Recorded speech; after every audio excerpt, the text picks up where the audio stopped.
জি হুজুর বলা কি অতিভক্তির আতিশয্য?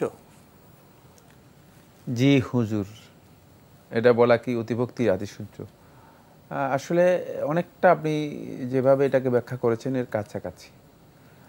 জি হুজুর এই শব্দগুলো আসলে যখন ওই দরবার ছিল, রাজা সে রাজকীয় দরবার, রাজকীয় মানে রাজা রাজকীয় অবস্থা যখন ছিল তখনই এগুলো বেশি ব্যবহার হতো। একটা প্রটোকলের মতো জি এভাবে বলতে হয়, মানে রাজকীয় শিষ্টাচার। জি শিষ্টাচার, এবং এটা খুব আল্লাহর বান্দা মানুষের কাছে মানে এত বেশি ছোট হওয়া এটা মানায় না।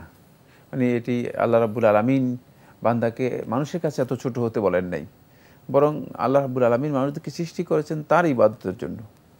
আল্লাহ তাআলার কাছে ছোট হতে পারলে বান্দা, এটা সবচেয়ে গুরুত্বপূর্ণ বিষয়। অন্য লোকের কাছে এত ছোট হওয়ার বিষয় নেই।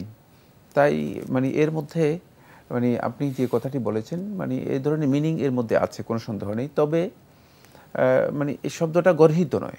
মানে এই কথাটা আমি বুঝতে পারলাম কিনা সেটা হচ্ছে, মানে এই শব্দটা যদি কেউ বলেন মানে তিনি যে মানে গুনাহ করে মানে ফেলেছেন, মানুষ হিসেবে একজন মানে মানুষের এই কাছে ব্যাপারটা এমন এই নয়। জি কথাটা যথাযথ নয়, জি কিন্তু এটা বড় গুনাহ হয়ে যাবে হ্যাঁ, না। বড় গুনাহের কিন্তু বিষয় শুধু নয়। তো জি জি হুজুর না, আবার এভাবে বলা হয় জি হুজুর জাহাপনা।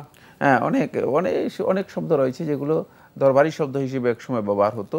যাক, আল্লাহ সুবহানাহু ওয়া তাআলা মানে সেগুলো থেকে মানুষদেরকে মুক্ত করেছেন। এখন আলহামদুলিল্লাহ এই ধরনের দরবারি শব্দগুলো খুব কম শোনা যায়। বিশেষ করে এই ধরনের শব্দগুলো যারা তোষামোদের সাথে জড়িত রয়েছেন, যারা মানুষদেরকে মানে বিভিন্ন চাটুকারিতার মাধ্যমে মানে চাতুর্যের মাধ্যমে বাকচাতুর্যের মাধ্যমে লোকদেরকে মানে একটু ইয়ে দেওয়ার জন্য, সন্তুষ্ট করার জন্য, নৈকট্য তাদের লাভ করার জন্য এই শব্দগুলো ব্যবহার করে থাকেন। এখন এগুলো খুব কম শোনা যায়। আর এগুলো যত আমরা মানে এগুলো থেকে নিজে থেকে বিরত রাখতে পারি তত ভালো, উত্তম, কোনো সন্দেহ নেই। কারণ প্রত্যেকটা মানুষের একটা মর্যাদা আছে, একটা স্ট্যান্ডার্ড আছে, এবং তার সম্মান এক একটা কথা, সম্মান আছে। জি, আর এভাবে অতিভক্তি করে নিজেকে নিচে নামিয়ে আসা এটা অন্য কথা। এটাকে বলা হয় থাকে ইজ্জাতুন নাফস, মানে ব্যক্তির মানে আত্মসম্মান, যেটি আত্মসম্মান বোধ, এটা ইসলামী শরীয়তের মধ্যে অত্যন্ত গুরুত্বপূর্ণ বিষয়। ব্যক্তি নিজেকে একেবারে মানে নিজের সকল কিছুকে বিলীন করে দিবে মানুষের কাছে, আবার অহংকারীও হবে না। বৈধ নয়। হ্যাঁ, এটা তার জন্য বৈধ নয়।